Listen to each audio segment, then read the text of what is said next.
વાત અને એક અગત્યના સમાચારની કોંગ્રેસની પ્રદેશ ચૂંટણી સમિતિની પ્રથમ બેઠક મળી અને પ્રથમ બેઠકમાં જ સિનિયર નેતાઓની ગેરહાજરી જોવા મળી છે।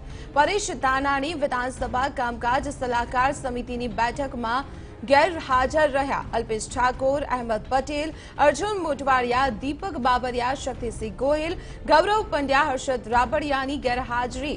બેઠકમાં ઉમેદવારોની પસંદગી અંગે ચર્ચા થવાની હતી, પરંતુ સિનિયર નેતાઓની ગેરહાજરી। વિગતો મેળવીએ સંવાદદાતા દિપેન પટિયાલ પાસેથી। દિપેન, ચૂંટણી સમિતિની બેઠક મળી, પરંતુ મોટાભાગના સિનિયર નેતાઓ ગેરહાજર રહ્યા, કયા સંકેતો આને? जी दिपेन। बिल्कुल दीपाली, कांग्रेसनी एक महत्वनी जे बैठक है प्रदेशनी चूंटणी समितिनी बैठक है 28 सभ्योनी ते समितिनी प्रथम बैठक है ते आज मળી છે। પરંતુ આ બેઠકમાં પ્રદેશના જે સિનિયર નેતાઓ છે તે નેતાઓની ગેરહાજરી જોવા મળી રહી છે।